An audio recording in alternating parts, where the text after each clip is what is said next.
Halo, selamat siang Bapak Ibu, teman-teman, Sobat IDX, dimanapun berada.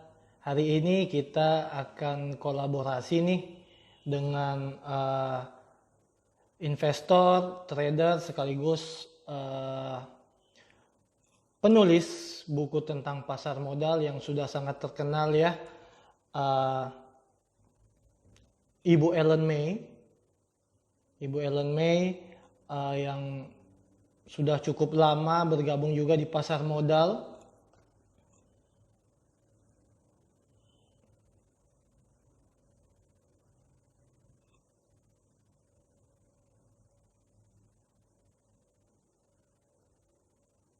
Sudah cukup lama bergabung di pasar modal. Hari ini kita akan menunggu lagi Ibu Ellen untuk join.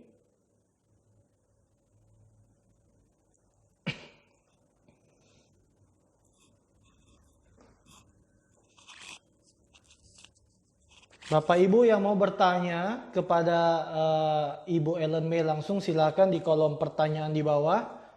Bisa langsung akan dijawab oleh Ibu Ellen May. Kita masih mencoba menghubungi Ibu Ellen ya.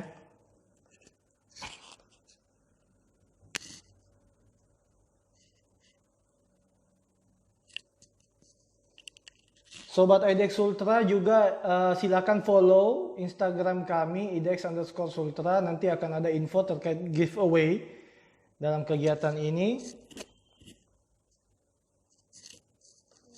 Oke. Bagaimana nih sesi 1 Bapak Ibu Sobat IDX? Sesi 1 IHSG lumayan ya. Lumayan hijau. Nah, hari ini kita lihat.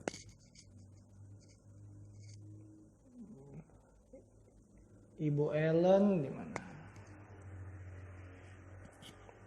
Oke.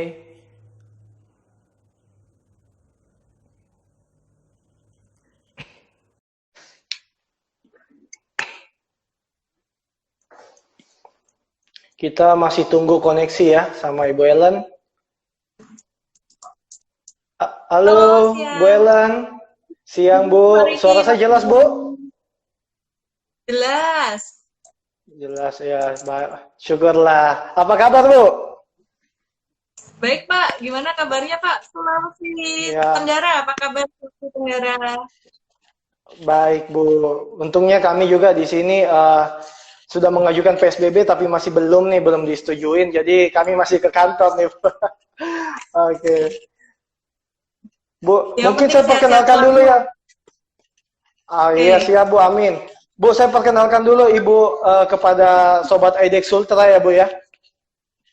Ya. Oke, jadi Bapak Ibu Sobat IDX Sulawesi Tenggara, saat ini kita bersama dengan Ibu Ellen May. Dia ini merupakan seorang investor, trader, dan penulis buku pasar modal. Nah, banyak sekali bukunya ya, salah satunya itu Smart Trader Not Gambler tuh yang di belakang. Jadi Bapak Ibu yang mau baca-baca silakan juga baca buku Ibu Ellen. Pakai kesempatan ini kurang lebih 1 jam. Sobat IDX Ultra bisa diskusi sama Ibu Ellen.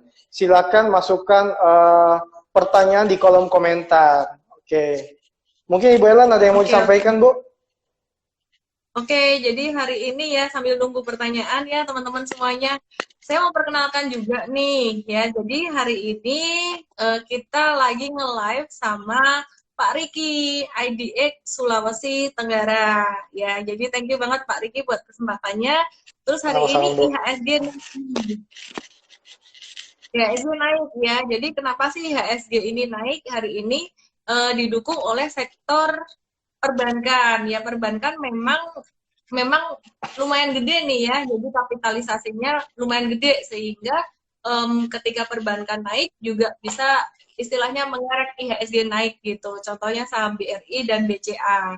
Ya, jadi dalam beberapa video saya beberapa hari kemarin itu saya ada cerita tentang kesempatan kedua, peluang kedua juga di dalam seminar online hari Sabtu.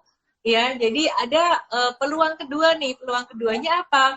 Peluang keduanya adalah untuk mendapatkan atau mengoleksi saham-saham perbankan yang kembali turun ke level terendahnya dalam tahun ini. Contohnya ada BCA, BRI, kemudian Bank Mandiri, BBNI. Jadi selama 2-3 hari ini saya bilang ada peluang kedua gitu. Dan hari ini ya memang ternyata udah semakin dekat dengan level terendahnya dalam tahun ini. Jadi mereka rebound. Kenapa mereka rebound? Karena ya orang-orang mulai melihat, institusi juga melihat bahwa oh ini saham-saham ini murah secara valuasi dan secara harga juga gitu. Padahal dia punya kualitas fundamental yang bagus. Ya jadi beberapa orang memanfaatkannya untuk trading, beberapa memanfaatkan untuk apa namanya? Untuk investasi jangka panjang gitu. Nah, teman-teman udah beli belum nih saham-saham banking? Pak Sesi 2 masih Riki, bisa nih, halo? Bu, banking. Iya, jadi kalau untuk sesi 2 ini masih bisa naik untuk beberapa saham yang hari ini belum naik kencang itu misalnya contohnya ada BJBR, terus kemudian yang second liner biasa menyusul ya. Biasa blue chipnya dulu jalan, habis itu nanti second liner.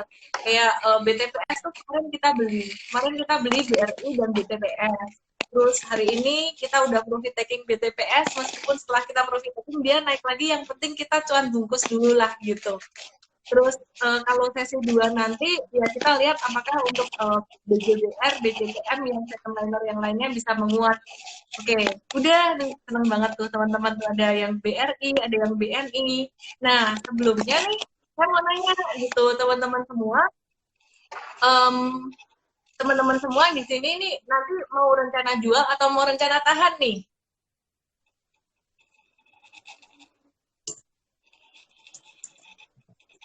Takut Halo. dibanting katanya, Bu.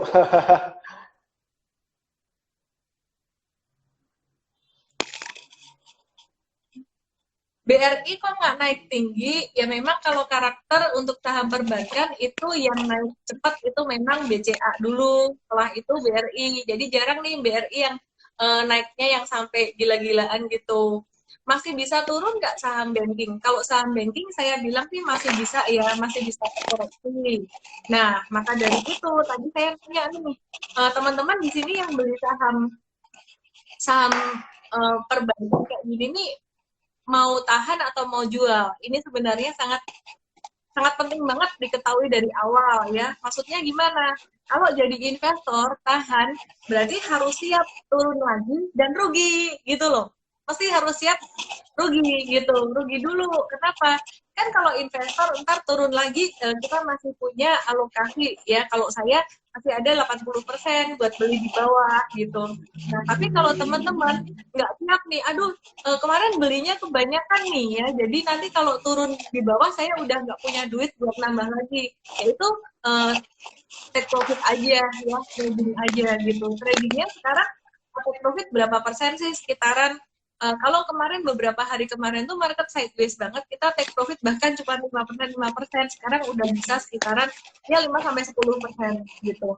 Jadi kita nggak bisa maksain mesti harus untung berapa tuh, ngelihat kondisi market juga. Kalau kondisi market lagi normal, ya biasanya saya trading dengan strategi super trader. Super trader itu trend following, itu bisa untung bahkan di atas 20%, bisa sampai 50%, bisa 100%. Tapi itu kondisi market normal. Untuk saham-saham yang trend following 2018 contohnya TKIM, INKP. Tapi kalau kondisi market kayak gini kita harus tradingnya trading cepat gitu. Gitu. Kalau Pak Hmm, Riki gimana Pak? ya, Saran apa Pak? ya, Bu, setuju sekali ya, tadi Ibu udah bilang kalau kondisi saat ini kan volatile-nya ini masih cepat sekali ya, sebentar naik, sebentar turun. Jadi menurut Ibu Ellen memang lebih banyak pada jual beli jangka pendek dulu ya, Bu ya, sementara ya. Iya benar. Nah, Bu, balik lagi nih, Bu, balik lagi kepada tema kita nih hari ini, Bu. Tema kita hari ini adalah peluang 10 tahun sekali. Nah, seperti yang kita tahu, Bu, beberapa bulan terakhir nih, bulan Februari, Maret ini ada nih penurunan nih. Kalau catatan saya sekarang ini sudah kurang lebih turunnya year to date itu 20%-an, Bu. Kira-kira kalau investor awam kan melihat penurunan ini sebenarnya resiko nih, Bu, karena saham pada turun-turun nih. Apalagi pandemik ini belum berakhir nih, Bu. Nah, dari sisi mana kita bisa lihat bahwa penurunan ini sebagai peluang, Bu? Mungkin bisa dibantu kepada investor kami. Bener banget. Jadi kalau seperti yang saya bahas pada live yang sebelumnya juga ya, kembali saya ingetin nih bahwa saat ini tuh peluang banget ya. Bahkan teman-teman saya yang belum berinvestasi di saham pun saya encourage. Biasa kalau market lagi bullish, justru saya nggak terlalu berani untuk ajak-ajak. Karena apa? Karena takut mereka euforia dan masuknya terlalu banyak gitu. Nah, sedangkan kalau kondisi saat ini teman-teman yang di luar investor saham saya ajak yuk masuk yuk, beneran nih nggak apa-apa cuman kamu mesti harus siap ya, ini marketnya masih bisa turun, saya bilang gitu. Marketnya masih bisa turun, kesimpulannya apa, kamu masih bisa dapat lebih murah. Kalau gitu sekarang gimana dong saya, jadi beli dulu, saya bilang teman saya beli dulu 20% buat investasi jangka panjang. Tadinya dia oke, beli buat investasi jangka panjang, dia ngikut beli saham-saham yang lagi sekarang yang lagi discounted banget itu memang perbankan. Jadi dia beli BCA, BRI, terus BNI gitu ya. Nah, beberapa hari yang lalu dia beli ngikut. Hari ini naik, dia berubah jadi trader. Jadi, terus kemudian dia nanya, wah gila nih naik nih gitu. Jual nggak ya? Nah, saya cuman katakan sekali lagi, saya ingatkan sekali lagi, oke, kamu mau jangka panjang atau jangka pendek? Dia bingung. Saya bilang gini, kamu masih punya uang nggak? Masih punya, gitu, masih punya uang. Pertanyaan kedua adalah, kalau kamu nge-hold saham ini, kamu siap nggak kalau saham ini turun lagi rugi? Dia bilang, aku nggak siap sih, aku lebih seneng kayak gini menerima keuntungan sesaat. Ya kalau gitu kamu bukan investor, kamu trader gitu. Trader. Ya udah, take profit dia. Yang penting kamu happy dulu. Pertama happy dulu dan jangan serakah. Maksudnya jangan sampai wah nanti jadi seneng pertama kali terus jadi euforia hajar-hajar banyak gitu. Jadi yang terpenting buat teman-teman untuk menangkap peluang yang sangat langka ini adalah kita mesti ingat dulu dengan risikonya. Jadi kalau ditanya masih bisa turun nggak? Masih bisa banget, bisa banget. Jadi menurut saya juga masih bearish meskipun IHSG hari ini ya naik-naik terus gitu. Jadi bursa Amerika juga naik-naik terus, itu juga view saya masih tetap bearish. Tapi kalau bearish kita nggak beli saham dong? Ya enggak, ya kita tetap beli saham. Hari ini IHSG breakout loh. Nih saya kasih lihat ya, menarik banget nih. Jadi nih, ini adalah garis resisten yang saya tarik nih. Kemarin tuh ketahan di sini terus, ketahan di sini terus. Nah, ini IHSG nih, ya karena saham-saham perbankan. Mungkin ada beberapa yang nanya juga gitu. Ada yang nanya juga apa namanya? Ini jangan-jangan udah reversal nih. Ini kan ada pola V, jangan-jangan reversal V gitu. Jangan-jangan ini naik semuanya. Saya belum masukin semua duit saya nih, terus kemudian jadi serakah langsung masukin semuanya, jangan gitu. Jadi nanti kalau saya lihat benar-benar mulai reversal jangka pendek itu ketika IHSG bisa naik di atas 5.000. Nah itu baru kalau misalkan Anda masih punya duit banyak bisa masuk di situ lebih banyak lagi. Sekarang sih kita masih konservatif, jadi yang investasi saat ini baru uangnya tuh 20% buat dimasukin gitu. Jadi ya dinikmati aja. Sekarang kalau marketnya turun, kita enjoy, dapat saham-saham murah, perbankan dapat saham-saham murah untuk long term investing. Kalau misalkan marketnya naik, ya kita enjoy, buat trading juga dapat. Market sideways, saya belajar enjoy market sideways juga. Kadang saya tuh sebenarnya paling nggak suka market sideways. Sekaliannya turun, ya kalau nggak naik, ya sekaliannya turun, mantul cepat gitu. Tapi kalau misalkan market sideways, kayak bulan April, sepanjang April kemarin, akhirnya saya menemukan cara untuk untung di market sideways. Caranya adalah melihat pergerakan intraday. Ya, jadi ini benar-benar high risk banget, bukan buat teman-teman yang masih pemula. Jadi saya di EM Trade, di komunitas saya, juga kita mengubah strategi banget. Biasanya trading breakout. Sekarang kita cari yang udah turun berapa, iya, thank you Pak Willy, member gitu ya. Yang udah turun beberapa hari, kita cari, oke, BRI turun nih, BCA turun nih, berapa hari. Dan ini termasuk saham bagus. Jadi mindsetnya adalah, institusi pasti suka saham bagus ini lagi discounted banget gitu, kita beli. Hari kita beli BCA, kita beli BTPS, kemudian hari ini naik, ya udah kita jual gitu ya. Jadi caranya cepat banget itu, kita melihat intraday itu. Terus kayak cara berpikir kita ya. Ya Bu, tadi saya tertarik sekali nih tadi Ibu, manajemen portofolionya kita belanja dulu 20% nih Bu. Nah, bagaimana kalau misalkan saya ini investor yang beli di atas nih Bu, jadi saya sudah nggak punya amunisi lagi nih. Mungkin ada tips nih Bu. Ya, investor kalau beli atas udah nggak punya amunisi, berarti ini kita mesti harus tahu eh, saham ini kita cek ya, dia punya fundamental bagus atau enggak gitu. Ya, kalau udah nggak punya amunisi, ya udah diem-diem aja. Jadi momen saat ini pelajaran gitu. Jangan sampai terus gadein rumah buat beli di bawah, itu namanya spekulatif banget. Jadi kalau perusahaannya masih oke, semacam BCA, BRI, HMST, BGR, Indofood, Unilever, Telkom, apa lagi ya? Ya, itu perusahaannya masih oke, itu masih bisa tahan. Kalau misalkan udah beli nyangkut di atas, nyangkut itu artinya rugi lebih dari 20% kalau definisi saya. Fundamental jelek, ya udah harus tega keluar, harus tega jual gitu. Gitu sih. Kalau yang blue chip nyangkut di atas gimana? Perusahaan yang bagus-bagus nyangkut di atas gimana? Boleh nggak saya cut loss? Pertanyaan saya cuma satu, sakit hati nggak? Kalau nggak sakit hati, bisa memulai hidup baru yang di trading dan investasi dengan objektif nggak apa-apa. Masalahnya orang yang udah rugi gede banget, biasa kalau habis cut loss itu jadi nggak objektif gitu. Jadi mainnya pakai emosi gitu. Bu, jadi untuk tahun ini nih krisis yang diakibatkan oleh pandemi COVID-19, kalau investor baru atau investor lama yang mau meraih peluang nih, peluang 10 tahun sekali, kira-kira dia bisa manfaatkan sektor apa aja, Bu? Mungkin tadi Ibu sudah cerita perbankan ya, atau ada mungkin sektor lain, Bu, selain perbankan atau consumer tadi? Sebenarnya semua sektor tuh boleh buat investasi jangka panjang. Tapi kenapa saya memilih sektor consumer good? Karena memang bisnis modelnya super defensif banget ya. Di kondisi COVID-19 mau dia apa namanya, dia WFH, mau kita WFH atau nggak WFH pun tetap tetap permintaan ada gitu. Jadi kayak Sido, Hoki, Mayora melambat nggak? Melambat pasti karena logistik. Tapi tetap aja oke kok, mereka nggak sampai yang minus-minus gimana juga. Saya dapatin hasilnya kuartal 1 Mayora dan juga Sido itu juga masih oke-oke gitu. Maksudnya nggak sampai yang turun banget gitu. Nah, jadi itu alasannya kenapa consumer good. Kalau perbankan, alasan saya adalah termasuk big caps. Di big caps itu kapitalisasinya gede di bursa sehingga investor besar pasti memburu ketika terjadi koreksi harga jatuh dalam tuh pasti diburu. Jadi harganya akan naik dengan lebih cepat gitu. Jadi kalau sektor-sektor yang lain yang penting jangan sektor komoditas aja, jangan pertambangan, jangan komoditas agriculture untuk investasi jangka panjang. Nah, itu saya paling anti untuk invest jangka panjang di sektor tersebut. Kenapa? Karena sangat siklikal banget ya, gitu.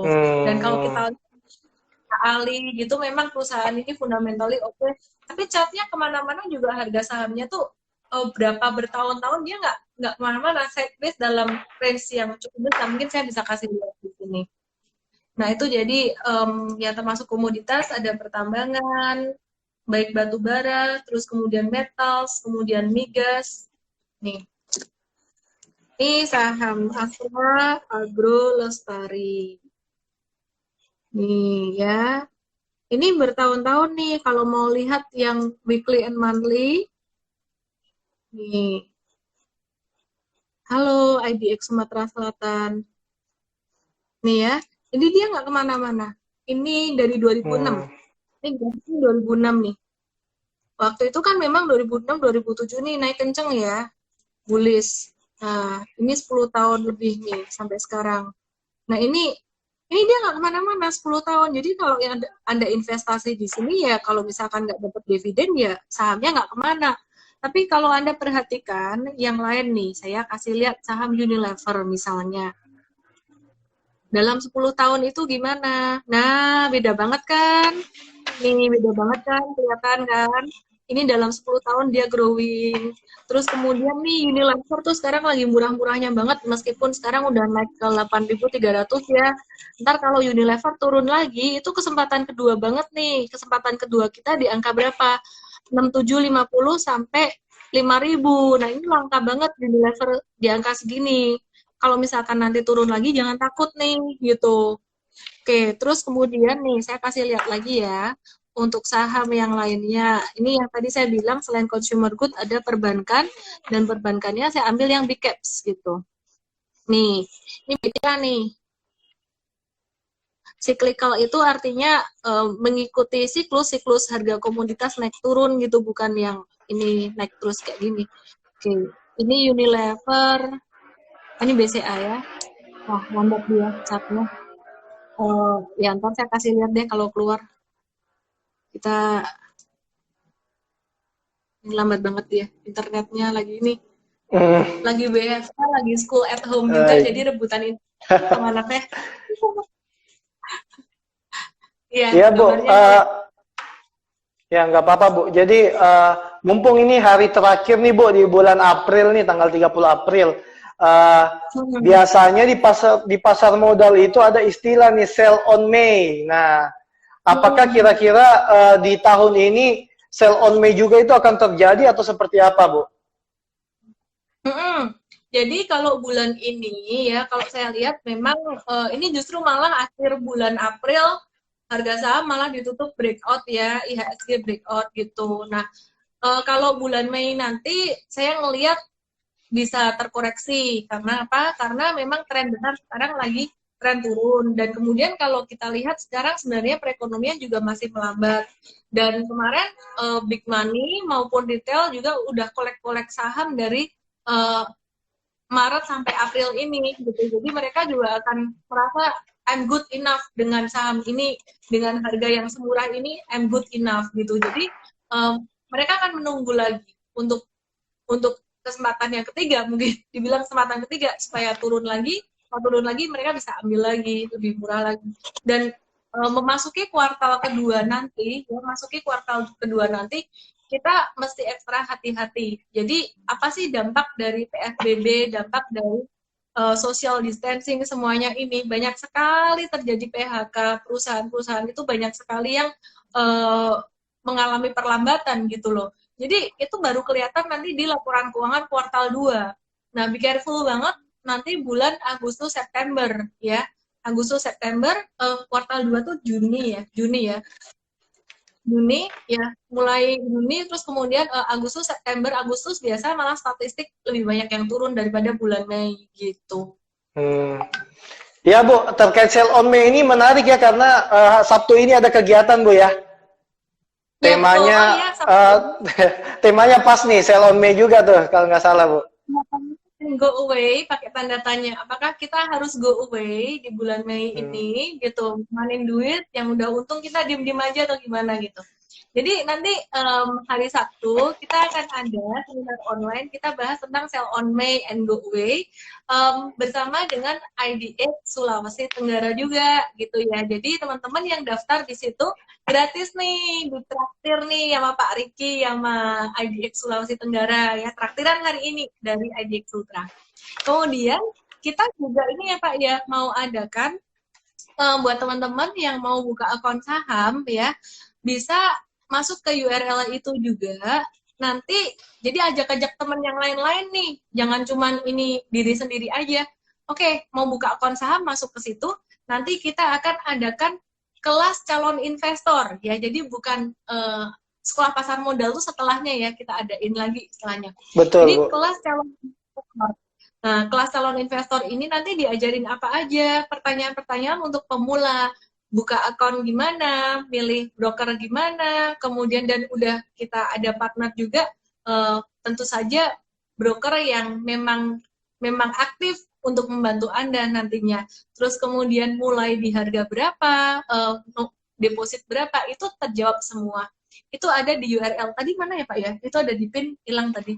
Iya, saya ulang dulu, Bu. Salah linknya tadi ternyata. Iya, ellendesme.com/idxultra. Jadi teman-teman ke URL itu, ya promosi dong, harus dong. Kita kan literasi, kita bantu teman-teman semuanya untuk investasi saham dan kita kasih edukasi gratis. Biasa kan kalau gratisan pada seneng nih ya. Jadi kita ada kelas calon investor, kita juga bersama dengan Oke, thank you, Pak. Ya, jadi kita ada bersama dengan AB, anggota bursa juga. Teman-teman yang masuk ke URL itu nanti dapat gratis seminar online Sell on Me and Go Away hari Sabtu nanti jam 9 dan juga dapat gratis kelas calon investor untuk teman-teman pemula. Jadi bisa ajak-ajak teman-teman gitu. Apa Pak yang mau dibahas Pak nanti di seminar KCI Pak? Kelas calon investor.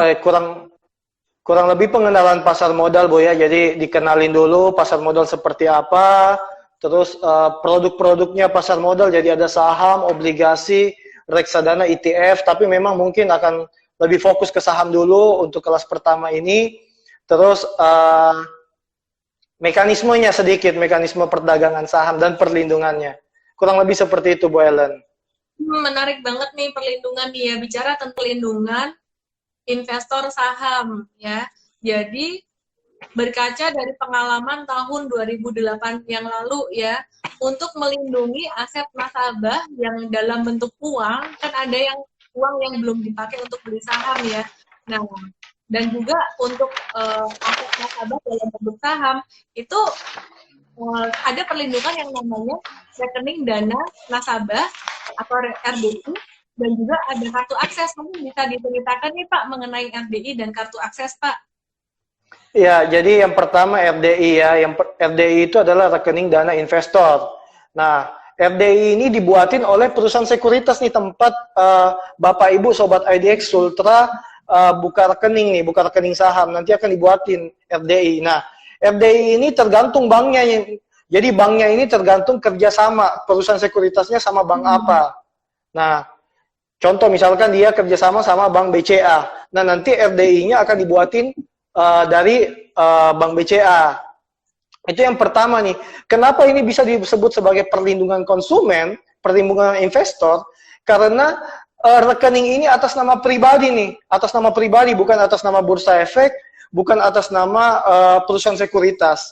Sehingga yang bisa narik dana dari RDI ini cuman Bapak Ibu sendiri nih, ke rekening pribadi nanti. Jadi ke link nih, dikunci, di lock. Jadi ketika kita transfer uangnya, cuman tertransfer ke rekening pribadi kita. Jadi aman banget nih, nggak bisa transfer ke tempat lain. Nah, yang kedua keamanannya itu terkait dengan apa Bu tadi, akses ya Bu ya? Kartu akses, iya. Iya, kartu akses. Nah, kartu akses ini adalah fasilitas yang diberikan oleh KSEI, Custodian Central Efek Indonesia, di mana Bapak Ibu investor bisa langsung cek portofolionya secara online. Nah, nanti itu bisa diakses di akses.kese.co.id. Kalau dulu Bapak Ibu itu dapat kartu akses ya. Kalau sekarang tahun lalu akses sudah digital nih, sudah digital. Jadi semua kartunya itu dalam bentuk virtual. Bapak Ibu bisa akses di akses.kese.co.id. Nanti bisa daftar di situ. Akses.kese.co.id. Iya, KSI, iya betul. Oke. Terus yang terakhir ada lagi satu nih perlindungannya Bu dari SIPF, Securities Investor Protection Fund. Nah, jadi ini kalau kita bandingkan sama di perbankan nih, di perbankan ini ada namanya LPS, Lembaga Penjamin Simpanan Menjamin Dana Nasabah sampai dengan 2 miliar dengan suku bunga LPS. Nah, tapi kalau di pasar modal, penjaminnya adalah SIPF. SIPF itu adalah menjamin dana nasabah dari kejahatan pasar modal, dari fraud. Tapi bukan dari penduduk. Ya, gimana Bu? Tentang SIPF, saya akan request lagi ya Pak ya. Ini nge-hang saya punya. Iya, boleh Bu. Baik Bu. Ya, sambil nunggu Bu Ellen join kembali ini, saya mau cerita nih tentang SIPF tadi ya. Jadi SIPF itu perlindungan investor nih. Dia akan menjamin dana nasabah dari kejahatan pasar modal atau fraud. Tapi bukan dari penurunan ya, bukan dari penurunan harga saham. Saya beli Telkom harganya 4.000, sekarang 3.000. Itu nggak dilindungi karena itu memang resiko investasi. Nah, yang dilindungi adalah perlindungan nasabah dari fraud. Contoh, saya beli saham Telkom 10 lot. Tapi ketika saya cek, waduh kok saham saya tinggal 5 lot. Itu dilindungi nih. Nah, perlindungan SIPF itu sampai dengan 100 juta rupiah. Jadi ada 3 nih perlindungan di pasar modal. Ada 3 perlindungan tadi, RDN, RDI biasa disebut, terus ada akses ke SEI, terus ada SIPF. Jadi untuk berinvestasi di pasar modal itu kalau masalah perlindungan sih udah aman banget sih, Bu Ellen. Ya, paling resikonya dari diri sendiri ya, resiko apa namanya kerugian dari capital loss, terus Betul. kemudian waktu. Nah, disitulah pentingnya seorang investor dan trader saham ini harus dibekali dengan edukasi. Jadi, saya juga bekerja sama dengan IDX Sulawesi Tenggara nih, teman-teman. Langsung aja ke URL tersebut dan juga follow IDX Ultra untuk berbagai info kegiatan ya. Jadi, nanti yang masuk ke URL itu Sabtu dapat seminar online tentang sell on May and go away, kemudian dapat juga nih menuju KCI. KCI itu kelas calon investor. Nah, kalau yang udah investasi saham mau ngapain? Dapat 1 doang, Dok. Ya, dikasih ke temennya gitu aja lah. Kasih aja ke teman-temannya yang baru mau mulai. Jadi kita juga sama-sama bagi-bagi berkat nih. Pak, ini ada yang nanya nih. Kalau sekuritas yang disuspend itu perlindungannya gimana, Pak? Gitu. Jadi kalau ada ya, jadi kalau ada sekuritas, kedengaran suara saya, Bu? Beneran? Oke. Jadi kalau ada sekuritas disuspend itu gimana perlindungannya untuk investor? Bapak Ibu investor tenang aja. Jadi kalau cuma disuspend doang, jadi ataupun kalau misalkan sekuritas ini bangkrut nih, Bapak Ibu tenang karena saham-saham kita itu tadi disimpan di KSE. Tetap ada, saham kita tetap ada di KSE.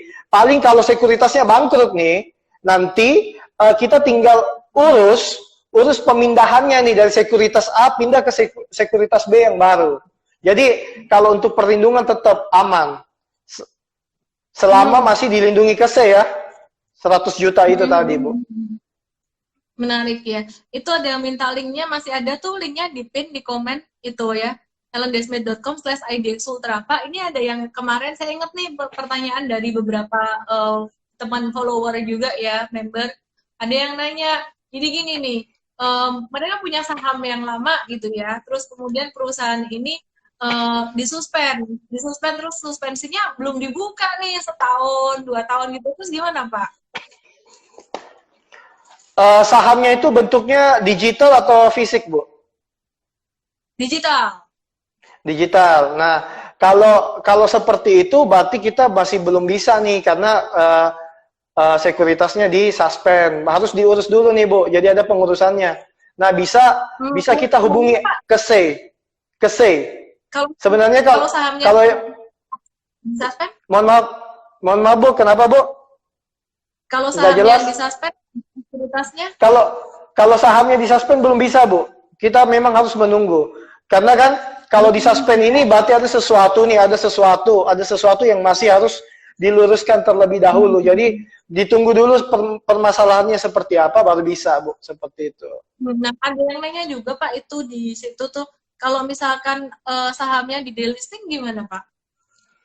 Nah, delisting itu kan bukan berarti bahwa sahamnya hilang. Kita tetap menjadi pemilik perusahaan dari saham yang kita beli nih.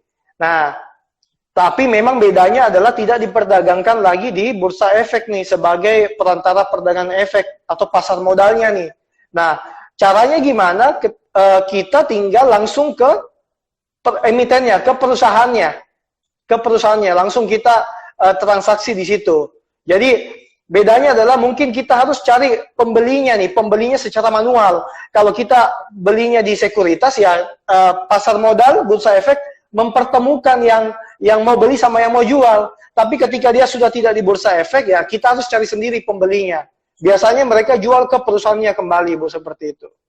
Tapi kan kalau delisting itu juga kan nggak langsung delisting, Bu, tapi ada pemberitahuannya dulu. Jadi masyarakat, investor bisa jual dulu nih di pasar seperti itu. Menarik banget nih ya. Pak, ini ada yang nanya tentang saham nih ya, Pegas gimana? Oke, ini chat saya udah nggak nge-lag lagi nih, saya mau kasih lihat lagi nih. Nah, ini nih salah satu saham komoditas. Ini dari 2006 sampai 2020. Ini perhatikan nih, ini kalau komoditas kayak gini nih. investasi lama sahamnya harganya nggak kemana-mana. Tapi kalau buat trading ya oke sih, oke-oke aja. Dan kalau ditanya hari ini kalau buat trading gimana? Kalau buat trading nih ya, jadi teman-teman ini ada satu tanda reversal di sini, ini naik hari ini udah naik 4%, 4% ya kelihatan dari sini ya. Nah, kita coba lihat untuk intraday chart-nya karena saat ini market itu bergerak sangat volatile lagi. Oke. Ups.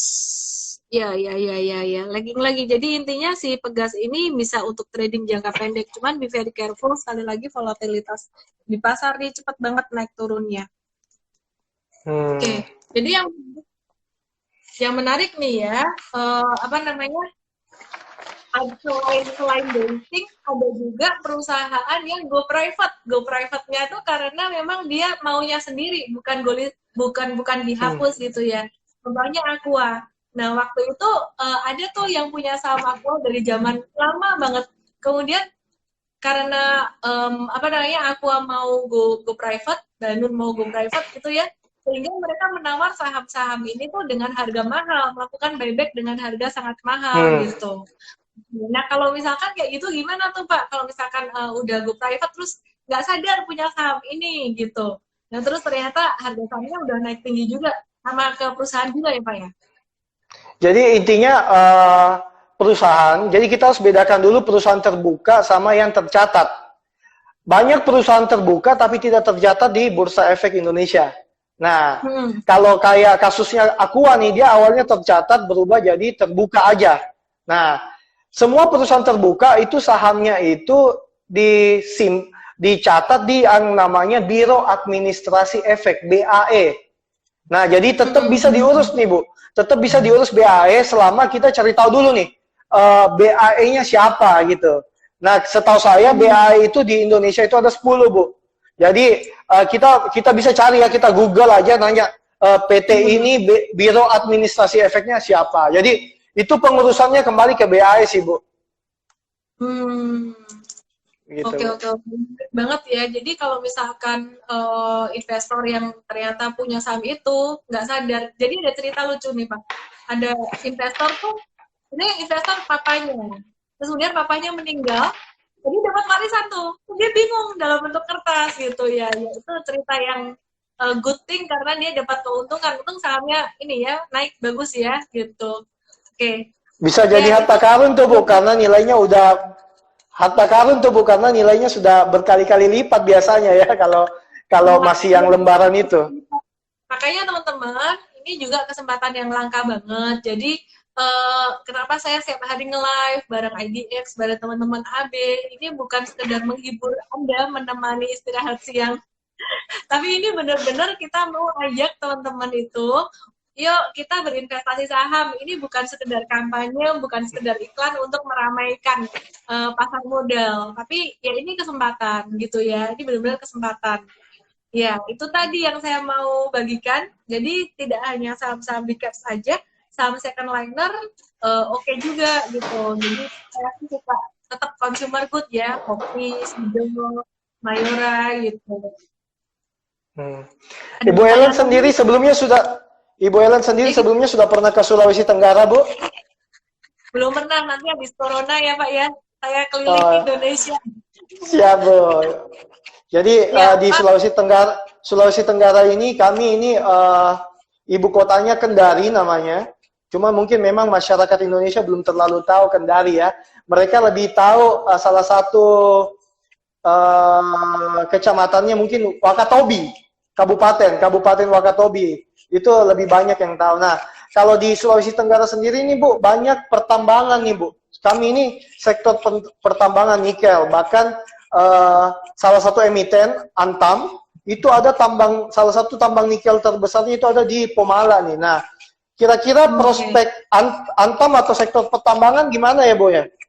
Nah, ini Antam menarik banget nih. Hari ini tuh tadi saya juga perhatiin Antam. Antam tuh hari ini aktif banget. Kalau saya lihat Antam ini bisa naik dalam sehari 2 hari. Jadi buat trading aja. Jadi ya sifatnya sih trading cepat ya. Kalau untuk investasinya ya mungkin cari sektor-sektor yang tadi lah gitu, yang tadi saya sebut gitu. Ya, jadi oke sih Antam. Jadi selain Antam ada MBKA juga, itu juga. Oh, saya justru malah aktif si Antam. Antam Info ini mulai aktif hari ini gitu. Untuk trading short termnya aja. Kendari terkenal dengan aspal, belum ada emiten aspal. Kalau aspal itu lebih banyak di Aspal Buton, salah satu juga kota di Sulawesi Tenggara. Semoga dalam 1-2 tahun ini bisa ada emiten ya Bu ya, ada perusahaan yang go public nih lokal. Banget. Nah Bu, ngomong-ngomong soal go public nih, saya mau cerita sedikit Bu. Boleh ya Bu ya? Boleh, boleh. Jadi mungkin kalau beberapa hari ini Bapak Ibu, Sobat IDX Ultra pernah dengar terkait dengan papan utama, papan perkembangan, papan akselerasi. Nah,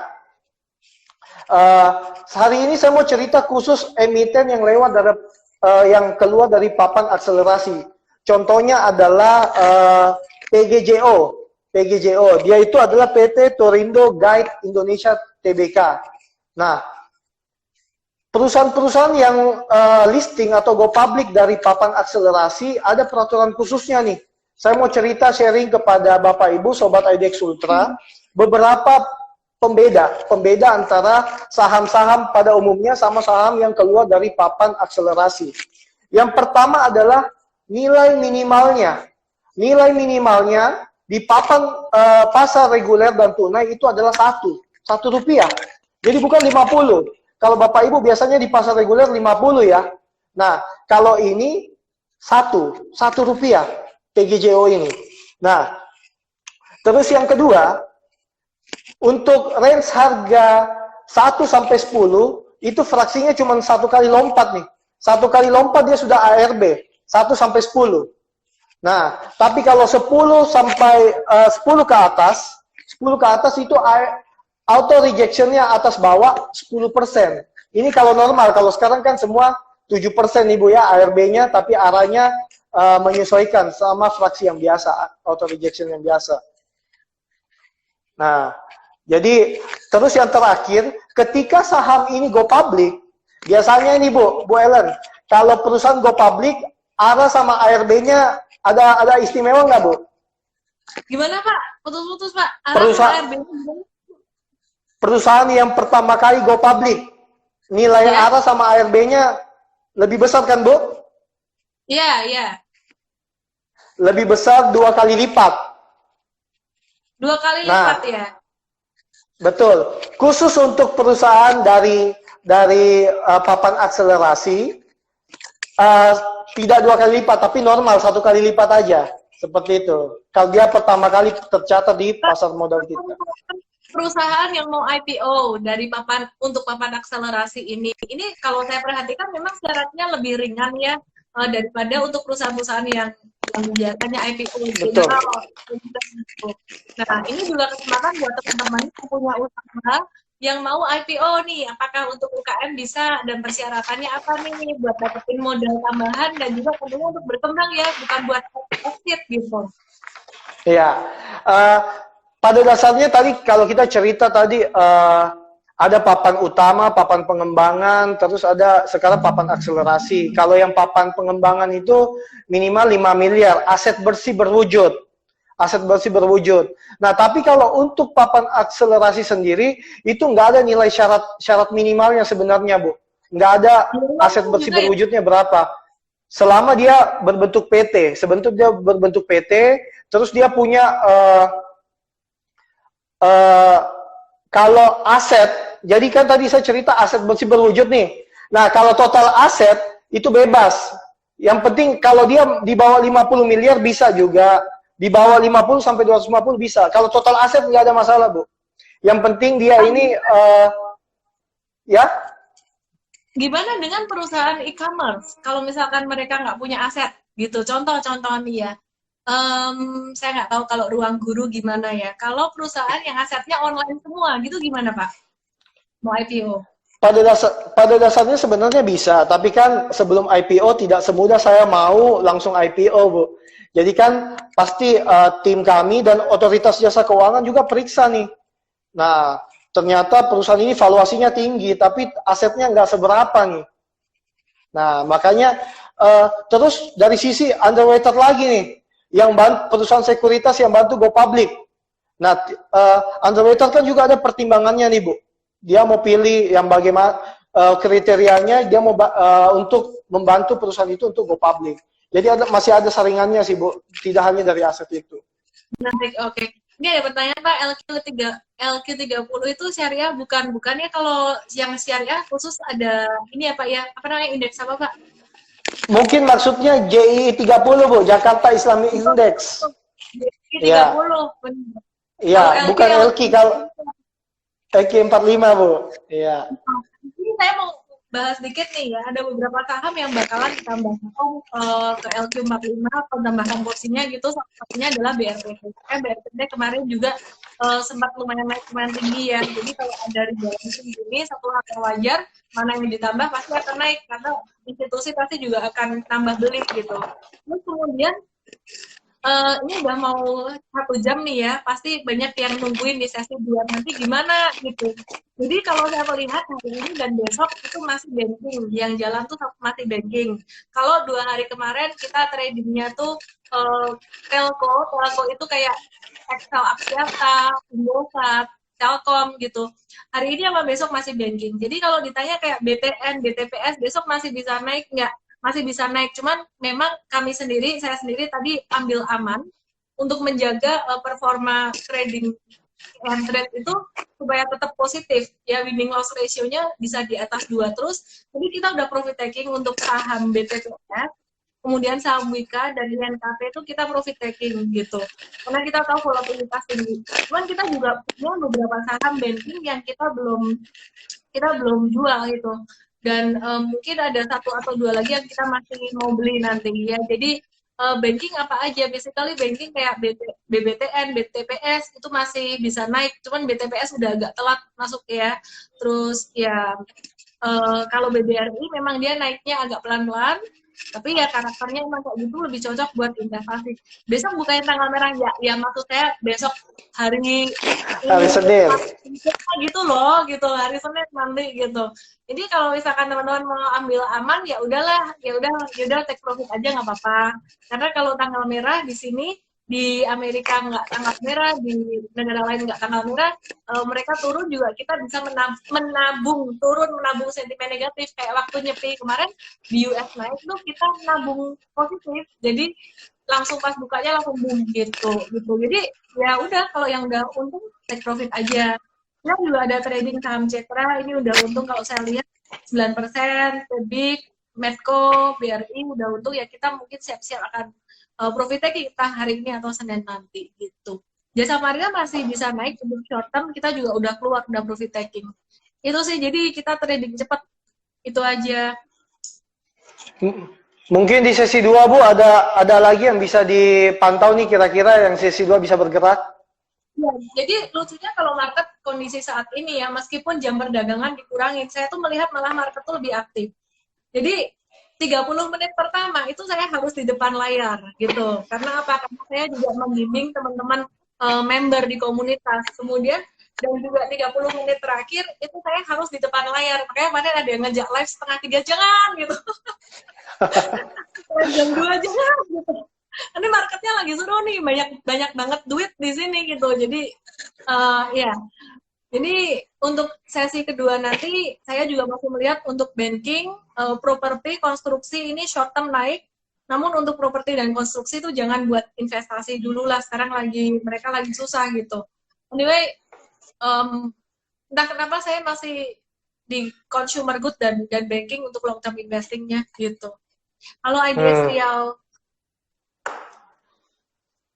BBCA trennya mau tetap naik nggak? Kalau 1-2 hari ini saya lihat masih bisa untuk naik ya. Kenapa? Karena orang-orang pada koleksi itu BCA ini sudah harganya dekat-dekat dengan level terendah tahun ini gitu. Jadi sama BCA kan tadi saya bilang juga banking itu salah satunya termasuk BCA juga gitu. 1-2 hari ini bakalan naik gitu. Jadi ya good thing kalau teman-teman dari kemarin nyimak Instagram banget ya. Nyimak Instagram saya itu saya ada ajak-ajak tuh beli BCA. GDP minus 4,8, tapi kok sahamnya naik terus. Sebenarnya ya nggak naik terus nih. Kemarin-kemarin itu yang naik cuma second liner. Untuk bankingnya kan juga baru hari ini naik. Makanya saya bilang ini market belum kondusif. Jangan hajar habis semuanya duitnya. Gitu. Itu sih Bu, dari mungkin saya. ya, Bu, karena keterbatasan waktu nih, mungkin sebelum Ibu closing statement, saya mau menyampaikan info dulu ya terkait giveaway nih, Bu. Jadi kami dari IDX Ultra akan kasih giveaway nih kepada Bapak Ibu investor yang follow @IDX_Sultra. Nanti kami akan kasih tahu nih caranya untuk dapat buku dari Ibu Ellen nih. Jadi silakan. Ya, dulu nih ke IDX_Sultra gitu, dan jangan lupa juga daftar ke URL itu ya. Nanti jadi bisa dapat edukasi gratis hari ini ditraktir oleh IDX Sultra ya. Bisa daftar untuk seminar online hari Sabtu nanti, dan kalau masuk ke URL itu teman-teman juga dapat gratis kelas calon investor itu buat yang belum di saham. Kalau yang seminar online hari Sabtu besok bebas buat semuanya. Kalau aku udah di saham gimana? Ajak dong teman-temannya masuk di situ. Mumpung gratisan kan, teman-teman gratisan. Thank you banget loh Pak Riki udah kasih giveaway buku Smart Trader Rich Investor. Semoga teman-teman bermanfaat gitu. Ya, mungkin terakhir Bu, closing statement-nya masih ada kurang lebih 7 menit. Pak tuh mau semua Pak, kalau gratisan mau semua Pak gitu. Ya, silakan follow. Jadi ya teman-teman follow tuh IDX_Sultra. Jadi teman-teman kalau yang nanya-nanya ini pertanyaannya udah saya bahas semuanya tadi, ngulang-ulang, jadi play ulang aja live ini tersimpan di Instagramnya IDX Sultra. Ya? Betul. Jadi, betul. Jadi teman-teman di IDX Sultra yang mau nonton dari awal ngulang ya follow dulu, ikut IDX Sultra, tonton, bukan di Instagram saya teman-teman. Terus kemudian teman-teman pesan saya adalah masuk sekarang ya, investasi saham itu sekarang kesempatan bagus banget. Lebih dari 10 tahun saya udah nunggu-nunggu momen ini, dan kalau saya ngomong masuk sekarang jangan duitnya dihajar masuk semua gitu. Sekarang baru 20% ya, saham-sahamnya apa aja sampai udah dikasih tahu semua nih, BCA, BRI, apalagi tadi BBNI boleh, Bank Mandiri boleh, terus Unilever, Indofood, Telkom boleh, dan kalau saham-saham yang lain dibahas di seminar online hari Sabtu nanti gitu. Jadi sebenarnya jangan dihabisin, start masuk sekarang, buka rekening saham sekarang. Caranya gimana buka rekening saham? Masukin URL di situ, nanti kita bantu ya Pak ya. Iya, siap Bu. Oke, thank you semuanya. Terima kasih Pak Riki dan IDX Sultra. Baik, terima kasih banyak semua. Terima kasih juga saya mewakili Bursa Efek Indonesia, Kantor Perwakilan Sulawesi Tenggara. Terima kasih kepada Ibu Ellen. Terima kasih Bu. Terima kasih kepada para investor, Sobat IDX Sultra. Saksikan edukasi-edukasi kami selanjutnya hanya di @IDX_Sultra. Terima kasih. Bye. Salam profit. Salam profit.